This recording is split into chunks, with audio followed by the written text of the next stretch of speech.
প্রত্যেকটা ব্যক্তির জীবনে দৈন্য আত্মনিবেদনই সর্বশ্রেষ্ঠ। ভগবান শ্রীকৃষ্ণ চরণে যে প্রত্যেকটা জীব আত্মসমর্পণ করে পরমার্থিক প্রগতির চরম লক্ষ্যে পৌঁছায়, এবং ভক্তি জীবনে একটা ভক্তের যে বিশেষ গুণ কি থাকা প্রয়োজন, সেটা আমরা আমাদের পূর্বতন আচার্য বিশেষ করে গোস্বামীদের মাধ্যমেই সম্পূর্ণরূপে শিক্ষা প্রাপ্ত হতে পারি। এই শিক্ষা বৈষ্ণব জীবনে প্রত্যেকটা ব্যক্তির করণীয়, যা ভগবান শ্রী চৈতন্য মহাপ্রভু যখন স্বরূপ দামোদর এবং রায় রামানন্দকে শিক্ষা দিয়েছিলেন, সেই শিক্ষার প্রাক্কালে তিনি বলেছিলেন, তৃণাদপি শুনেছেন তররূপী সহিষ্ণুনা অমানিনা মানদেন কীর্তনিয়া সদাহরি। প্রত্যেকটা ব্যক্তির জীবনে তৃণ এবং বৃক্ষের মতন সহিষ্ণুতা আবশ্যক, এবং বাস্তব জীবনে এগুলি প্রয়োগ করাই প্রয়োজন। শাস্ত্র জ্ঞান থাকার জন্যে পণ্ডিত হওয়া যায় না, বাস্তবিক আচরণ করার জন্যই পণ্ডিত হওয়া প্রয়োজন। শাস্ত্রে প্রত্যেকটা জীবের জ্ঞান আছে যে জীব হত্যা করো না, তবু জীব থেকে তারা মুক্ত নাই। কেননা গ্রন্থের মধ্যে যে জীবের সীমাবদ্ধতা থাকে, যে জ্ঞান, এই জ্ঞান পারমার্থিক প্রগতি পথে অক্ষুণ্ণ নয়। যে জ্ঞান সমাজ শিক্ষা, দেশ শিক্ষা, রাজধর্ম, স্ত্রী ধর্ম, ভাগবত ধর্ম আদি সমস্ত শিক্ষা প্রদান করে, সেই পরম ভগবান ভগবত বিজ্ঞানী প্রত্যেকটা জীবের লাভ করা উচিত। যা স্মরণ করেছিলেন ভগবান শ্রী চৈতন্য মহাপ্রভুর প্রিয় পার্ষদ স্বয়ং নিত্যসিদ্ধ কিঙ্কর সনাতন গোস্বামী পাদ, এবং চৈতন্য মহাপ্রভুর চরণে যখন তিনি আত্মসমর্পণ করেন, সেই আত্মসমর্পণের মাধ্যমেই তিনি মহাপ্রভুর কাছ থেকে যে তত্ত্ব উপদেশ প্রাপ্ত হন, সেটি ছিল তার জীবনের অন্তিম লক্ষ্য। এবং অন্তিমে তিনি এই জ্ঞান প্রাপ্ত হয়ে ভগবান শ্রীকৃষ্ণের পরমালয় ভগবত ধামে নিত্যসিদ্ধ স্বরূপ রূপে ভগবানের সেবায় ব্রতী হন। কৃষ্ণস্বরূপ ঐশ্বর্য মাধুর্য রসাশ্রায় তত্ত্বম সনাতন উপদেশায় সহে, অর্থাৎ তত্ত্বম সনাতন অর্থাৎ ভগবান শ্রী চৈতন্য মহাপ্রভু চরণে আত্মসমর্পণ করার পরে সনাতন গোস্বামী ঐশ্বর্য মাধুর্য এবং ভগবান শ্রীকৃষ্ণের বিশেষ করে রসরূপী যে শাস্ত্র আদি গ্রন্থ বা রস আশ্রয় দাসস্যক বাৎসল্য আদি সম্পূর্ণরূপে জ্ঞাত প্রাপ্ত হন। জ্ঞাত শব্দের অর্থ জ্ঞাতা বা জানা। তবে সনাতন প্রভুর চরণে ধরিয়া দৈন্য মিনতি করে দন্তে তৃণ লইয়া। একদিন ভগবান শ্রী চৈতন্য মহাপ্রভু অর্থাৎ সনাতন গোস্বামী যখন কারাগার থেকে মুক্তি হন, তারপরে তিনি যখন মহাপ্রভুর চরণে আত্মসমর্পণ করেন, তিনি তার মুখে তৃণাগুচ্ছ নিয়ে মহাপ্রভুর চরণে দণ্ডবাদ প্রণতি করেন। কেননা তৃণাদপি অর্থাৎ এই জগতে তৃণ শব্দের অর্থ ঘাস। ঘাসের উপরে মানুষ অনেক ধরনের নির্যাতন করে, কিন্তু তিনি তার কোনো প্রতিকারই করেন না বা তিনি প্রতিবাদ করেন না। তার যে ধর্ম তিনি নির্বিকারে সেটা পালন করেন। তৃণের চাইতে অধিক দীনতা রূপ ধারণ করে সনাতন গোস্বামী ভগবান শ্রী চৈতন্য মহাপ্রভু চরণ কমলে আত্মসমর্পণ করেন। নিচু জাতি নিচু সঙ্গী পতিত পামর কুবিষয় কূপে পড়ি গড়ায়নু জনম, আপনার হিতাহিত কিছুই না জানি গ্রাম্য ব্যবহারে পণ্ডিত তাই সত্য মানি। কৃপা করি যদি মরে করিয়াছ উদ্ধার, আপন কৃপাতে কহ কর্তব্য আমার, কি আমি কেনে আমায় জানে তাপত্রা ইহা নাহি জানি কেমন হিত হয়। ভগবান শ্রী চৈতন্য মহাপ্রভুর চরণে আত্মসমর্পণ করার যে চরম উৎকর্ষতা, দৈন্যতা, আর্ত অর্বি বিশেষ করে সনাতন গোস্বামীর এই কথার মাধ্যমে সেটি সম্পূর্ণরূপে আমরা স্মরণ করতে পারি। যে নিচু জাতি নিচু সঙ্গী পতিত পামর, এই ভৌতিক সংসারে প্রত্যেকটা জীব অবৈধ সঙ্গ, দ্রুত ক্রীড়া, মাদকদ্রব্য এবং নেশা, পাপ কর্মের দ্বারা লিপ্ত অর্থাৎ পাপাচার বা পাপরূপী খণ্ডের আশ্রয় আশ্রিত হয়ে জীব সংসার সমুদ্রে বিচরণ করছে। অখাদ্য কুখাদ্য গ্রহণ, অবৈধ সঙ্গের প্রভাব, মদ গাঁজা বিড়ি সিগারেট আদির মাধ্যমে তার চেতনাকে অপবিত্র করার যে হাতিয়ার স্বরূপ এই চারটি পাপের স্তম্ভরূপ জীব স্মরণ করে ভৌতিক সংসারে বিচরণ করছেন। বহুজনী ভ্রমীনাথ করিণ স্মরণ, তুমি ছাড়া নাহি কৃপা এই ত্রিভুবন। পূর্বতন আচার্যের স্মরণে স্বীকৃতি হয় যে প্রত্যেকটা জীব বহুনাম জন্ম জন্মান্তে জ্ঞানবানাম প্রপাদন্তে বাসুদেবাম শর্মা মহাত্মা শৈতি সুদুর্লভা। ভগবান শ্রীকৃষ্ণ গীতায় বলছেন, বহু জন্ম প্রাপ্তি হওয়ার পরে কোনো ভাগ্যবান জীব আমার শরণে আত্মসমর্পণ করে এক দিব্য স্থিতি প্রাপ্ত হয়।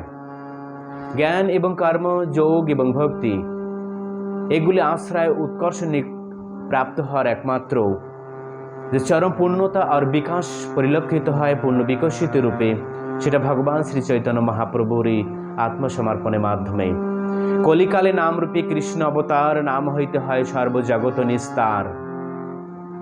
কলিকালে অর্থাৎ কলিযুগে উদ্ধার প্রাপ্তির জন্যে একমাত্র হরিনাম সংকীর্তন যথেষ্ট। সে হরিনাম সংকীর্তন কি?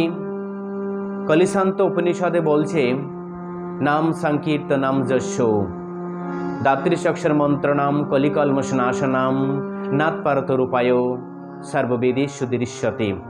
সর্ববেদ, পুরাণ, উপনিষদের সার স্বরূপ। যেমন দুধের সার মাখন, ঠিক তদ্রূপ সমস্ত শাস্ত্রের সার এই হরে কৃষ্ণ মহামন্ত্র। দাত্রিশ অক্ষর মন্ত্র কলিকলমশনাশনাম, কলিশান্ত উপনিষদের উক্তি, ব্যাসদেব কর্তৃক গ্রন্থ। কেন বৈদিক শাস্ত্রের সমস্ত সার একমাত্র ব্যাসদেবী কালেকশন করেন, আর ব্যাসদেবী হল বৈদিক শাস্ত্রের চরম প্রণেতা। যার স্বয়ং তার গুরুদেব দিবসী নারদের আদেশেই তিনি এই সমস্ত বৈদিক গ্রন্থ স্মরণ করেন এবং লিপিবদ্ধ করে কলির সব জীবদেরকে উদ্ধার করেন। কৌলু প্রাণে অল্প আয়ুষ অসভ্য কৌলস্মিন যুগে জনা মন্দস্যু মন্দ মাতায় ভাগ্য হে উপদ্রুতাহা।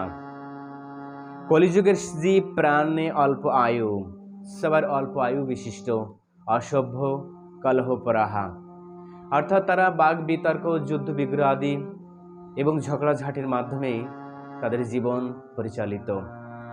আজ যদি ভাগবত স্টেজে কোথাও হরিকথা আসর হয়, সেখানে কয়েকজন পাবেন, কিন্তু যেখানে কলহ, মদ গাঁজা বিড়ি সিগারেটের আড্ডা, তাসপাশা দাবা আদি, সেখানে ভিড়ের পর ভিড় আরও কিছু হয়ে থাকে। এই জন্যে কলিহত জীবদের উদ্ধার করার জন্য একমাত্র ভগবান শ্রী চৈতন্য মহাপ্রভু নিয়ে আসলেন চারিবেদ দদি ভাগবত নামনিত মতিলেন সুখাইলেন পরীক্ষিত।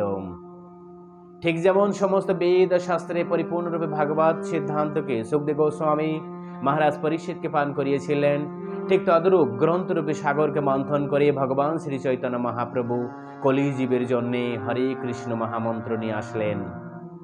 চৈতন্য মহাপ্রভু বলছেন, নাচ গাও ভক্ত সঙ্গে কর সংকীর্তন, অচিরাতে কৃষ্ণ তোমায় করিবে উদ্ধারণ। ভবসিন্ধু তরিবার আছে যার চিত্ত, শ্রদ্ধা করি শুনো সেই চৈতন্য চরিত্র। চৈতন্য চরিত্র শুনো শ্রদ্ধা ভক্তি করি, মাৎসর্য ছাড়িয়া মুখে বলো হরি হরি, কলি শান্ত হো।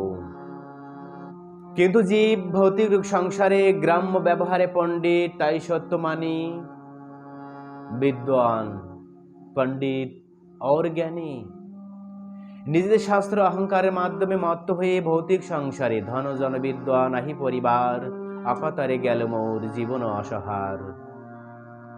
অর্থাৎ আমি সমস্ত বিদ্যা, আয়ু, যশ আদি সংসার সমুদ্রে বিচরণ করতে করতে মৃত্যুর দশায় উপস্থিত হলাম।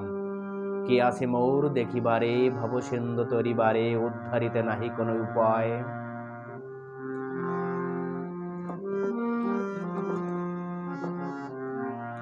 এই ভাবরূপ সমুদ্র থেকে উদ্ধার হওয়ার একমাত্র তরণী স্বরূপ শ্রীমদ্ ভাগবতমল পুরাণ। ৮৮,০০০ ঋষিদের সামনে সুত গোস্বামী বলেছিলেন, এই তো চাংশ কলা পুংস কৃষ্ণস্থ ভগবান স্বয়ং, ইন্দ্রিয়ানি ব্যাকুলম লোকম মৃয়ন্তি যুগে যুগে। এই ভৌতিক সংসার সমুদ্রে যদি কেউ উত্তীর্ণ হতে চায়, যুগ যুগ অবতার ধরে, কিন্তু পারবে না যদি কিনা নাচ গাও ভক্ত সঙ্গে করো সংকীর্তন। যখন তোমাদের চেতনা শুদ্ধ হবে, সাধিতে সাধিতে যাবে, প্রেমাঙ্কুর হবে, সাধ্য সাধন তত্ত্ব বুঝিবে সে তবে।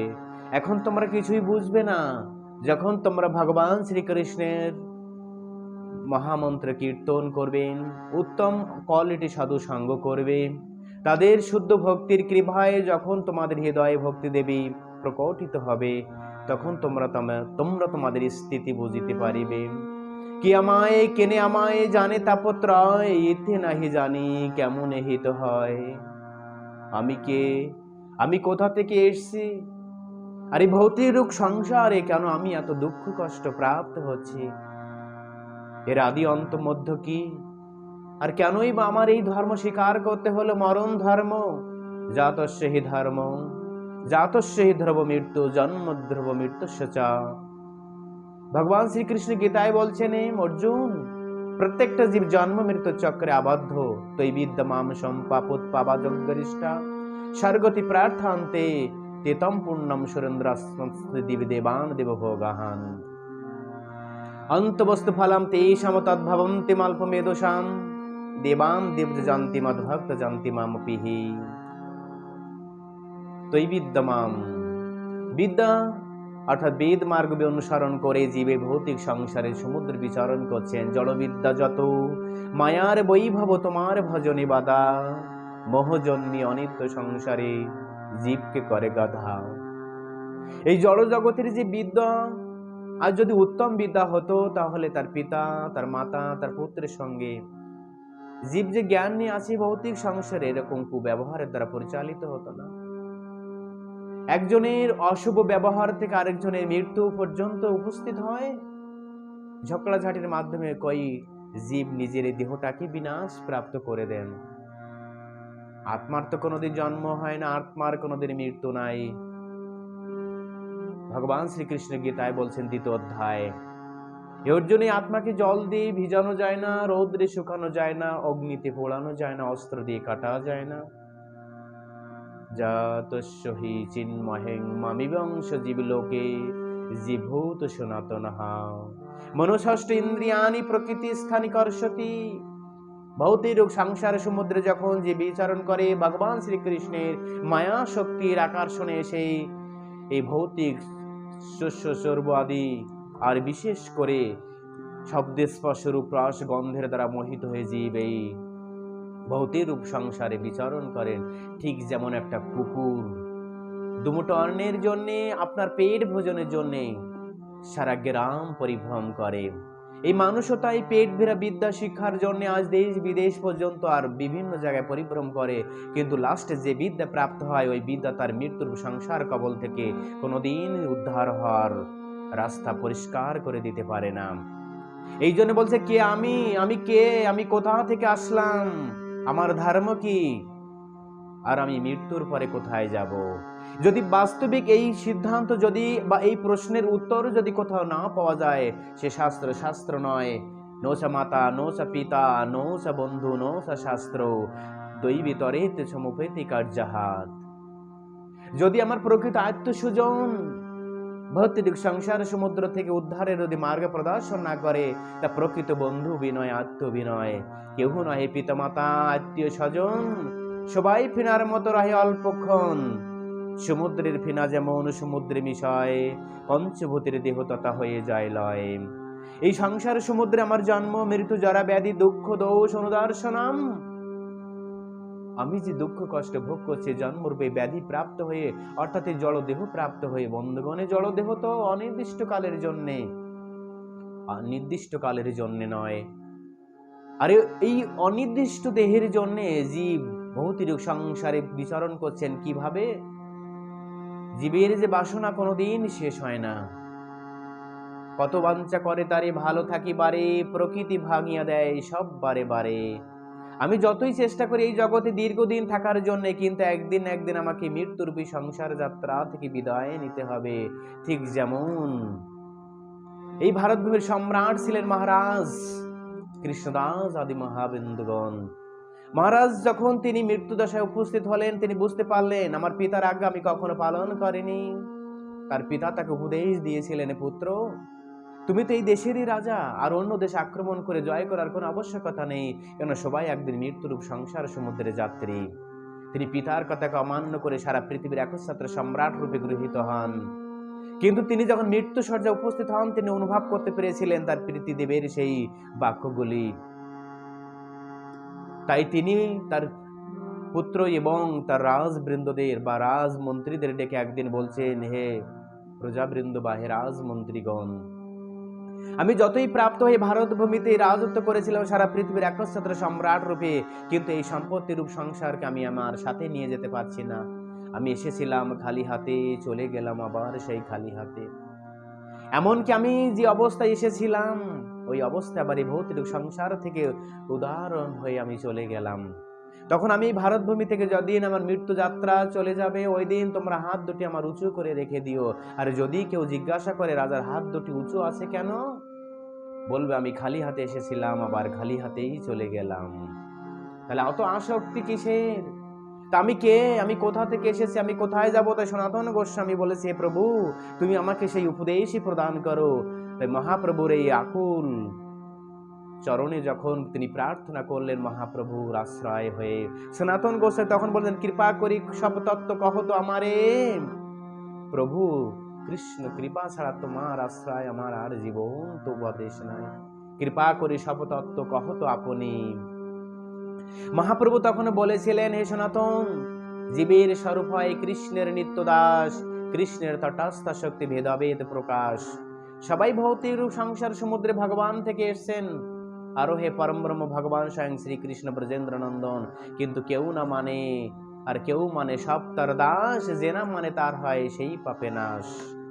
যদি কেউ মানে বা কেউ না মানে তাতে যায় আবশ্যকতা নেই, কিন্তু যে মানে সে তাকেই রক্ষা করে, আর যে না মানে সেই পাপ বুদ্ধি ব্যক্তি সেই পাপেই বিনাশ প্রাপ্ত হয়।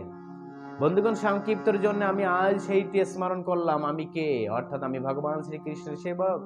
আমার ধর্ম কি? ভগবত আশ্রয়ে, চৈতন্য মহাপ্রভুর আশ্রয় থেকে তার দিব্য স্মরণ আর গুণাবলী কীর্তন করা। আর আমার অন্তিম ধাম কি? স্বয়ং ব্রজেন্দ্র নন্দন শ্রীকৃষ্ণের পরমার্থী গোলক বৃন্দাবন। নৌচাঁদ ভাই সত্যে সূর্য ন শশাঙ্ক ন পাবক, যদ্গন্ত নিবদ্ধন্তি তদ্ধাম পরমম মম। অর্জুন, প্রত্যেকটা জীব এই ভৌতিক সংসারে কষ্ট প্রাপ্ত হয়, কিন্তু যখন তিনি আমার ধাম প্রাপ্ত হয়, তাকে আর এই ভৌতিক সংসারে আর দ্বিতীয়বার পুনরূপে এই মনুষ্যদেহ প্রাপ্ত হয় না, অর্থাৎ পঞ্চভৌতিক দেহ আর তাকে প্রাপ্ত হতে হয় না।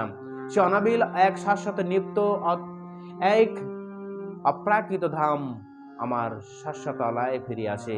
আর এটাই হলো জীবের গন্তব্যস্থান, অর্থাৎ জীবের বাড়ি।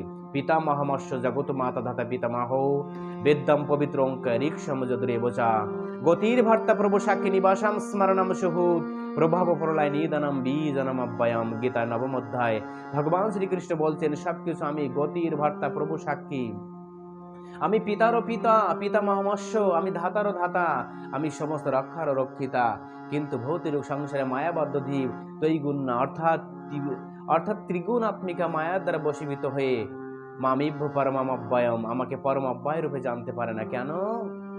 ত্রিগুণাশ্রিতম মায়ামেতম তরন্তিতে, অর্থাৎ দৈবী হেসা গুণময়ী মম মায়া দুরাত্মায় মামেব মায়ামেব প্রপদন্তে মায়ামেব তরন্তিতে।